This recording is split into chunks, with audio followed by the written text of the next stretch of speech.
for humans, we use it for both clinical and sporting applications.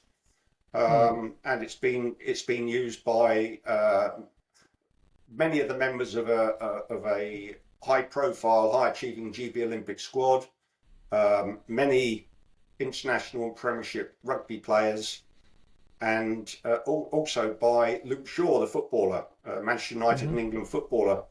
I don't know whether you recall, but he got he sustained a very serious lower leg injury Yeah. back in 2015, Yeah. which the Manchester United doctor told me, and Luke has since confirmed it publicly, that they thought it was limb threatening. It was that bad because of the underlying soft tissue damage.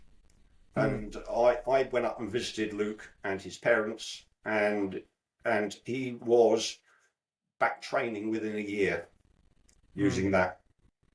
But it's interesting, because we also do a lot of collaboration with Greenwich University. Oh, I Uh, went there. oh, did you? Oh, right. Yeah. Okay. Yeah, with the sports science faculty at Greenwich Uni. Yeah.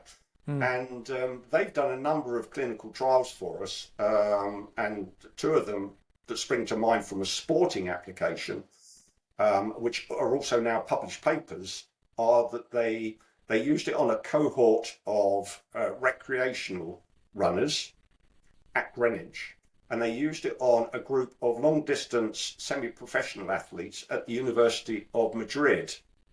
And what they found was that prophylactic use, preventative use, had a profound effect on mitigating the effects of lactic acid and DOMS, delayed onset Mm. muscle soreness.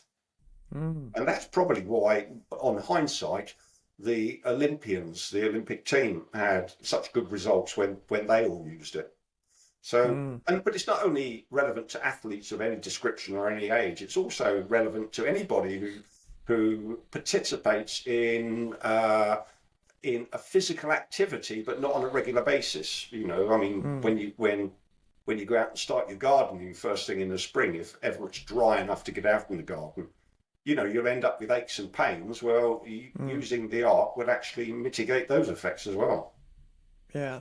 I mean, I would say people that regularly lift weights often suffer from delayed onset muscle Yep, soreness. Even, yep, I mean, I've got it right now, and I've been lifting weights for 40 years. So, um, anyone lifts weights intensely is going to get DOMS. So yep. there's definitely a potential application there for people Oh, that regularly lift absolutely. weights.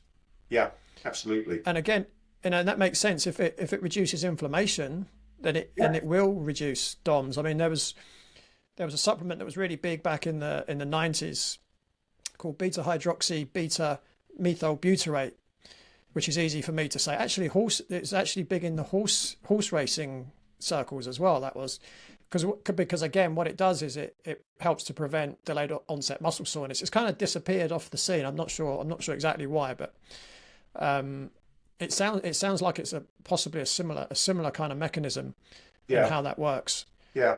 And that's really interesting. Certainly, one of the researchers at Greenwich was himself an international middle and long distance runner in his youth, but still is very active and runs age group international races as well. And he used it at the same time, and he said, "Look, with this unit, you can train harder for longer and recover quicker." Mm. And his times at all distances that he ran increased quite significantly.